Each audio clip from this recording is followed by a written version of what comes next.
آپ تمام دوستوں کو معلوم ہے کہ چیئرمین پاکستان پیپلز پارٹی اور ہمارے فورن منسٹر آج انڈیا تقریباً پہنچنے والے ہیں یا پہنچ چکے ہوں گے ایس سی او کانفرنس کے حوالے سے. آپ نے دیکھا کہ ان کو تقریباً فورن منسٹر بنے 1 سال تقریباً مکمل ہو چکے ہیں، بلکہ 1 سال سے چند دن اوپر ہو چکے ہیں. اور فورن فرنٹ پہ جو انہوں نے پاکستان کا مقدمہ انٹرنیشنل کمیونٹی کے ساتھ، انٹرنیشنل میڈیا کے ساتھ، مختلف جگہوں پر جس طریقے سے انہوں نے لڑا، وہ سب کے سامنے ہے. بہت سی مشکلات تھیں کیونکہ 4 سال بعد جب ہمیں حکومت ملی، ہم نے اپنے دوستوں کے ساتھ، اپنے پڑوسیوں کے ساتھ جو حالات خراب کیے تھے ان کو ہمیں نارملائز کرنا تھا. اس کے لیے انہوں نے بہت محنت کی. آپ نے دیکھا کہ بہت سے کرائسس بھی آئے، لیکن اب ریسنٹلی اگر آپ دیکھیں کہ جو ابھی سوڈان میں ریسنٹلی جو حالات خراب تھے، اور ایک فورن آفس نے ایک بھرپور اور ایک کامیاب آپریشن کیا جس سے تمام تقریباً پاکستانیوں کو واپس اپنے گھر محفوظ پہنچایا. انڈیا کے فوراً بعد چائنا کے فورن منسٹر بھی پاکستان آ رہے ہیں، وہ بھی پاکستان کا وزٹ کر رہے ہیں. اس طرح جب چیئرمین بلاول بھٹو زرداری صاحب نے ہر فورم پہ پاکستان کا کیس لڑا، اپنے نانا کی طرح، اپنی والدہ کی طرح، اپنے والد کی طرح ہر فورم پہ لڑا. اور آپ نے دیکھا کہ ریسنٹلی جب انہوں نے مودی کو گجرات کا کسائی کہا تو صرف 2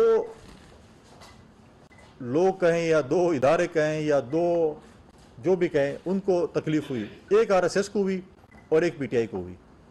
حق تو یہ تھا کہ پاکستان کے ایشو پہ چاہے جو بھی ہو، چاہے جو بھی پاکستان کا کیس باہر جا کر پریزنٹ کرے، وہ پاکستانی ہے، وہ کسی پولیٹیکل پارٹی کا وہ نہیں ہے. ہمیں چاہیے کہ ہم اپنے پاکستان کا کیس کو سپورٹ کریں. جیسے ابھی کہا گیا کہ جب چیئرمین بلاول بھٹو زرداری صاحب جا رہے تھے، انہوں نے تمام سیاسی جماعتوں کے جو ان کی اتحادی جماعتیں تھیں ان کو اعتماد میں لیا، بلکہ جو ہماری اتحادی جماعتیں نہیں بھی تھیں ان کو بھی، ان کی لیڈرشپ کو بھی اعتماد میں لیا. اور اس کے بعد جو ہے وہ انہی کے تمام جو نقطے ہیں، ان کے تمام تجاویز ہیں، وہ لے کر گئے وہ کانفرنس میں گئے.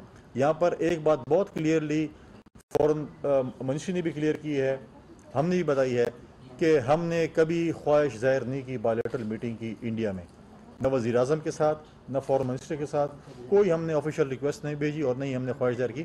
SCO کیونکہ ایک امپورٹنٹ فورم ہے، اس میں فورن منسٹر کو جانا ہے، چاہے وہ انڈیا میں ہے، چاہے وہ جس ملک میں بھی ہوگا، ٹمبکٹو میں بھی ہوگی تو جائیں گے. تو وہ جب بھی جو بھی فورن منسٹر ہوگا اس کو جانا پڑتا ہے.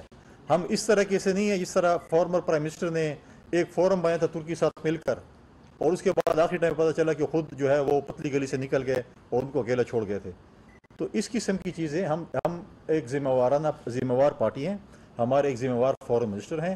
انہوں نے جب فارمر پرائم منسٹر کا رشیا کا وزٹ بھی اس نے جو ہے باہر جا کر اس نے ایز اے پاکستانی اس کو ڈیفینڈ کیا تھا. لہٰذا ایسی چیزیں جو SCO کے لیول پہ ہیں وہ بالکل وہاں پر ڈسکس ہوں گی. یہاں پر بار بار تنقید تو وہ کریں گے، تنقید اس لیے کریں گے کہ ان کو ہماری پازیٹیو چیزیں پسند نہیں ہیں. جب ہم IMF کے پاس جا رہے تھے تو کون لوگ تھے جو کہ IMF کو خط لکھ رہے تھے، پاکستان کے خلاف سازش کر رہے تھے؟ انہی کے فارمر فائنانس منسٹر تھے جو اپنے صوبائی وزراء کہہ رہے تھے کہ جو بھی جو ہے پاکستان خدا نہ خواستہ باہر میں چلا جائے، لیکن آپ نے خط لکھنے تاکہ پاکستان کو کوئی بھی سپورٹ نہ ملے. یہ ایک جو ہے آپ کو پتہ چلتا ہے کہ وہ کتنے جو ہے سیلف کانفائڈنٹ ہے کہ اگر ہم ہیں تو ٹھیک ہے، اگر ہم نہیں ہیں تو کچھ بھی نہ ہو. لہٰذا یہ چیزیں نہیں ہونی چاہیے. ہم پاکستان، اور ہم آج بھی ہمیں امید ہے کہ ہماری جو اپوزیشن ہے وہ اگر ہم اچھی کام بھی کریں گے وہ تنقید کریں گے، کیونکہ ان کو پاکستان پھلتا پھولتا جو ہے وہ ان کو پاکستان نہیں بھاتا. لہٰذا یہ چیزیں جو ہے، اس چیزوں کو جو ہے آپ دیکھیں جس طریقے سے فلڈ آیا، UN کے سیکرٹری جنرل کو فورن منسٹر صاحب یہاں پر لے کے آئے، ان کو اپنے پریکٹیکلی دکھایا کہ پاکستان فلڈ میں کتنا سفر ہوا. پھر جس طریقے سے انہوں نے باہر جا کر اپنے سیلاب زدگان کا کیس پوری دنیا میں لڑا، پوری دنیا اس کو جو ہے وہ اس کو انڈورس کیا اور ہماری سپورٹ بھی کی. تو یہ چیزیں مشکل حالات میں ہم نے جس طریقے سے اس ملک کو ہم آگے لے کے جا رہے ہیں، اور اچھی لیڈرشپ کی کوالٹیز وہی ہوتی ہیں کہ جو ملک کو بحرانوں سے نکالیں. اگر آپ بحران نہیں اور آپ ایک سموتھ حکومت دے دیں، جیسے ہم نے ایک پچھلی حکومت کو دیا تھا، انہوں نے صوبے کا ستیہ ناش اور پاکستان کا ستیہ ناش کر کے رکھ دیا. 4 سال اور 9 سال دیکھیں، 9 سال خیبر پختونخوا میں دیکھیں اور 4 سال فیڈرل میں دیکھیں، جو جس طریقے سے انہوں نے اس ملک کا ستیہ ناش کیا. ایک پرامن خیبر پختونخوا صوبہ دیا تھا، آج اس صوبے کے حالات آپ دیکھیں جس طریقے سے لا اینڈ آرڈر کی سچویشن ہے، یہ تو ابھی بھی میڈیا پہ بہت کم نظر آتا ہے. جو سچویشن لا اینڈ آرڈر کی خیبر پختونخوا میں وہ سب کے سامنے ہے. کہ ہم بار بار پریس کانفرنسز بھی ہم نے اس چیز کا ذکر کیا کہ خیبر پختونخوا کے لا اینڈ آرڈر کی سچویشن جو ہے بہت خراب ہے. ہمارے سیکیورٹی فورسز کے نوجوانوں کو، پولیس کو، فوج کو جو ہے وہ ٹارگٹ کیا جاتا ہے، اور یہاں پر جو ہے پھر ہمارے اداروں پہ، ہمارے فوجیوں پہ، ہمارے پولیس کے فورسز پہ تنقید کی جاتی ہے. پاکستان کی عوام اپنی سیکیورٹی فورسز کے ساتھ، اپنی فوج کے ساتھ، اپنی پولیس کے ساتھ شانہ بشانہ کھڑی ہے. جس قسم کے بھی وہ ایکشن کریں گے پاکستان کی عوام ان کو سپورٹ کرے گی. یہ پولیس، یہ فوج پاکستان کی ہے، کسی سیاسی جماعت کی نہیں ہے. لیکن ہمارے مخالفین یہ سمجھتے ہیں کہ شاید اسٹیبلشمنٹ کے ذریعے یا ہم جو ہے جوڈیشری کے ذریعے حکومت میں آ جائیں گے. عجیب بات سننے کو ملی کہ جی میں نے باجوہ صاحب کے کہنے پہ جو ہے وہ 2 اسمبلیاں توڑ دیں. اب جب تاریخ شروع ہوتی ہے، ایک جیسے آپ وہ کہیں کہ جو انہوں نے کیا نام ہے امریکی سازش سے امریکی غلامی تک گئے. ایک چھوٹی سی تاریخ ہے ان کی جو ان 1 سال میں ہوئی. ایک سابقہ جنرل کے کہنے پہ جو ہے وہ پارٹی بنی، پھر ایک سابقہ ان کے ساتھ لوگ شامل کیے رہے، پھر ایک سابقہ ان کو ڈی چوک پہ لے کے آئے، پھر ایک سابقہ ان کو حکومت میں لے کے آئے، پھر ایک سابقہ جو ہے ان کو حکومت چلا کے دیتے رہے، پھر ایک سابقہ کے کہنے پہ انہوں نے long march for long march جلسے جلوس کیے، پھر ایک سابقہ کے کہنے پہ جو ہے آپ نے اسمبلیاں توڑ دیں. تو کوئی اپنی عقل بھی ہے کہ نہیں ہے؟ اپنی عقل بھی استعمال کر لیتے ہیں نا. ہر چیز جو ہے سابقہ کا وہ کورٹ مارشل چاہتے ہیں اور موجودہ کے وہ پاؤں پڑنا چاہتے ہیں. پرابلم ان کے ساتھ یہ، اب ان کے ساتھ ہم کیا کریں؟ جو لوگ سلیکٹ ہو کر آتے ہیں، جن کو پتہ نہیں ہے کہ میں نے عوام سے کیسے ووٹ لینے ہیں، اب ہمیں دھمکے دیتے ہیں اگر مذاکرات ناکام ہوئے تو میں روڈوں پہ نکل آؤں گا. آپ نے اگر روڈوں پہ نکلنا ہے، آپ کل نہیں آج نکلیں، لیکن شرط یہ ہو کہ آپ یہ سر سے بالٹی اتار کے آئیں گے. لیڈر تو کوالٹی سے ہی ہوتی ہے نا. یہی کہتا تھا نا کہ جو مجھے میری پارٹی چھوڑ کے جائے گا کسی کو منہ دکھانے کے قابل نہیں ہوگا، کوئی شادیاں نہیں کرے گا، کوئی شادی میں نہیں جا سکے گا، کوئی کسی بھی کوئی نہیں جا سکے گا. آج اللہ تعالیٰ بڑا بے نیاز ہے، یہ بڑی بڑی باتیں کرتا، آج یہ منہ دکھانے کے قابل نہیں ہے. اب پتہ نہیں ہمیں تو جو بار فوٹیج دیتے ہیں بالٹی، اب گھر میں پتہ نہیں سے کیا پوزیشن ہوگی کہ بالٹی بھی پہنتا ہوگا کہ نہیں. تو لہٰذا ایک تحریک شروع کرنی چاہیے کہ بالٹی سے نجات دلوانی چاہیے. ہمارے اپنے جو ان کے پی ٹی آئی کے جو لوگ ہیں یہ ایک تحریک شروع کریں. لہٰذا یہ چیزیں جو ہیں یہ ادھر مذاکرات کرتے ہیں. شاہزیں مری صاحب نے بات کی، بالکل ہم مذاکرات کے حق میں. سب سے پہلے پاکستان پیپلز پارٹی نے مذاکرات کی بات کی. ہم بھی چاہتے ہیں کہ ڈائلاگس کے ذریعے مسئلے حل ہوں. ملکوں کے درمیان جنگیں بھی ہوتے ہیں، پھر بھی ڈائلاگس کے ذریعے حل ہوں. لیکن مجھے ایز اے پرسنلی جو ڈائلاگ میں انہوں نے ٹیم بھیجی مجھ پہ، مجھے جو ہے وہ مجھے پرسنلی اس پہ اعتراض ہے کہ وہ غیر سنجیدہ لوگ ہیں. ان کی آپ پریس کانفرنس ہیں، ان کے آپ ٹویٹ دیکھیں، آپ کو لگتا ہے جیسے آپ کسی لیڈر کی ڈکٹیشن پہ چل رہے ہیں. وہ جو ہے آپ کو لگتا ہے ان کی ٹویٹس اور اس سے لگتا ہے کہ کامیڈی جو ہے کسی شو میں آپ بیٹھیں اور وہ آپ کو ہنسی مذاق. لہٰذا مجھے اس پہ ایک طرف کہتے ہیں مئی میں الیکشن کراؤ، دوسری طرف کہتے ہیں ہمیں اسمبلی میں لے کے آؤ، ہمیں لیڈر آف دی اپوزیشن دو، ہم نے جو ہے ہم نے آئین کی بالادستی کرنی، ہماری خیبر پختونخوا اور پنجاب کی اسمبلی دوبارہ بحال کر دو، ہم سے غلطی ہو گئی ہے. بھائی 90 دن تو اس کو بھی گزر گئے، ابھی بھی کہتے ہیں کہ یار ہماری وہ دوبارہ جو ہے نا جو ہے ہماری اسمبلی بحال کر دو. بھائی یہ ایسی چیزیں نہیں ہوتی. آپ اگر آئین کی بات کچھ پڑھ لکھ لیں، کوئی قانون دیکھ لیں، کوئی آئین پڑھ لیں کہ کیا چیز ہوتا ہے کیا چیز نہیں ہوتا، سیاست کچھ سیکھ لیں. 25 سالوں میں جو نہیں سیکھ سکا وہ آئندہ بھی میں سمجھتا ہوں کہ وہ جو ہے وہ نہیں سیکھ سکتا. لہٰذا ہماری اپنی پوری کوشش ہے کہ ہم جو ہے اس ملک کو آگے لے کے جائیں. ہم لنگر خانوں سے نکل کر جو ہے ہماری کوشش ہے کہ ہم کارخانے ملک میں لگائیں. ہم لنگر خانوں میں لوگوں کو نہ لے کے جائیں بلکہ ہم کارخانوں میں لوگوں کو جو ہے وہ روزگار دیں. ہم کارخانے بنائیں تاکہ پاکستان کی معیشت ٹھیک ہو. لہٰذا اس چیزوں پہ جو ہے ہم اس پہ جائیں گے. ہم یہ نہیں کہیں کہ ہم لوگوں کو کہیں کہ جی آپ لنگر خانہ کی طرف جائیں یا یہ کریں وہ کریں. یہی چیزیں ہیں جو آپ کے ساتھ جو ہے وہ گزارشات جو ہے وہ میں نے پیش کرنی تھی اور ہم نے یہ چیزیں بتائیں کیونکہ آج بڑا امپورٹنٹ وزٹ، کیونکہ 12 سال بعد ایک فورن منسٹر جو ہے وہ انڈیا جا رہے ہیں اور بہت سے لوگوں کو تکلیف بھی ہو رہی ہے. لیکن جن کو بھی تکلیف ہو رہی ہے ان کو صرف ہم یہ بتانا چاہتے تھے کہ جس فورم پہ بھی ہوگا، جہاں پر بھی ہوگا، پاکستان کا کیس ہم ہر فورم پہ لڑیں گے.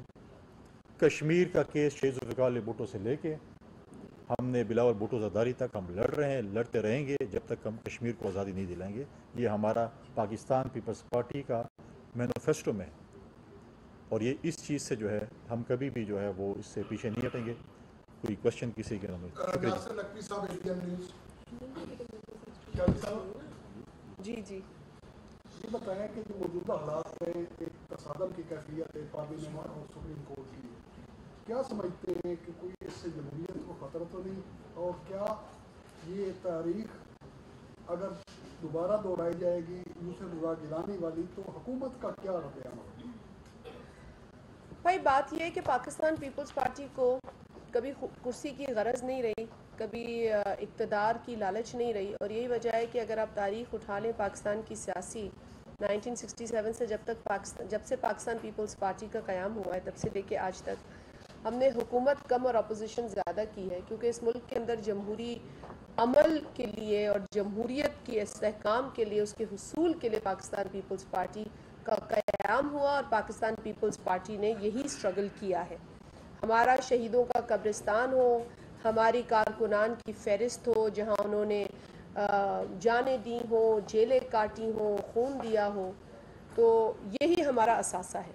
یقیناً اگر آج جمہوریت کو کسی بھی ادارے کی طرف سے جو ہے وہ انڈرمائن کیا جائے گا یا آئین کو ڈس ریگارڈ کیا جائے گا یا پارلیمنٹ کو انڈرمائن کیا جائے گا تو پاکستان پیپلز پارٹی کو اس پر تشویش ہوگی، اور ہم سمجھتے ہیں کہ آج اگر ایک اہم ادارہ جو کہ آئین کا ایک ادارہ ہے، اسی آئین میں اس کی تشکیل ہے، اسی آئین میں اس کا وجود ہے، اور یہ آئین پاکستان کی پارلیمنٹ نے متفقہ طور پر پاس کیا ہے 1973 میں۔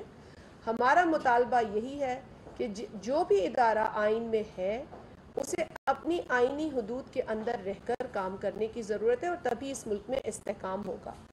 اگر آج کوئی ادارہ یہ سمجھتا ہے کہ اس کے پاس یہ اختیار ہے کہ وہ پارلیمنٹ کو ڈکٹیٹ کرے، اس کے پاس یہ اختیار ہے کہ وہ اپنی مرضی کا کوئی بھی فیصلہ دے، تو میں سمجھتی ہوں کہ وقت آ گیا ہے کہ اس ملک میں جو پارلیمنٹ جو ہمیشہ جو ہے وہ دفاع کے لیے، جمہوریت کے دفاع کے لیے کھڑی رہی ہے، میجورٹی آف دی ٹائمز وہ اپنے بھی دفاع کے لیے کھڑی ہو، اور اسی لیے ہم کوئی غیر آئینی بات نہیں کر رہے۔ عمران نیازی کے جو ووٹ آف نو کانفیڈنس جو کہ آئینی آپشن تھا آرٹیکل 95 کے تحت، اس سے لے کر آج تک آپ دیکھ لیں کہ کوئی بھی پاکستان پیپلز پارٹی نے غیر آئینی کام نہیں کیا ہے۔ پاکستان پیپلز پارٹی کسی بھی غیر آئینی قدم اقدام کے ساتھ نہیں ہوگی، لیکن جو بھی آئین کی سے اختلاف کرے گا یا آئینی پروویژنز کو ریگارڈ نہیں کرے گا، خواہ وہ کوئی جوڈیشری کا شخص ہو یا آنریبل جج ہو، ہمارا یہ رائٹ ہے اور ہماری یہ ذمہ داری ہے کہ ہم اسے آئین دکھائیں۔ تو یہ تو جوڈیشری کے اندر سے بھی آنریبل ججز بھی آپس میں کہہ رہے ہیں، آنریبل ججز آف دا سپریم کورٹ یہ کہہ رہے ہیں کہ جی we should not be seen as politicians in rooms. We should be seen as judges, as honorable judges, following the Constitution of Pakistan.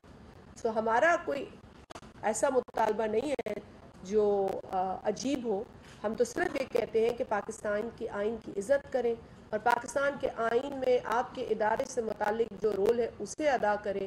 کسی ادارے کو آپ ڈکٹیٹ اس وقت تک نہیں کر سکتے جب تک آپ کو آئین اس کی اجازت نہ دے۔ اگر آئین نہیں دیتا یہ اجازت تو پھر میرا خیال ہے اس خواہش کو رکھنا بھی غلط ہوگا۔ جی عثمان یہ بتائیے گا، بہت شکریہ میڈم، یہ بتائیے گا کہ اس وقت جمہوریت کو خطرہ عمران خان سے ہے یا عدلیہ سے ہے، اور ان دونوں کو آپ کیسے ٹیکل کریں گے اگر خطرہ ہے؟ دوسرا کوئی صاحب آپ سے یہ سوال ہے کہ عمران خان نے ایک دفعہ پروٹیسٹ کی کال دی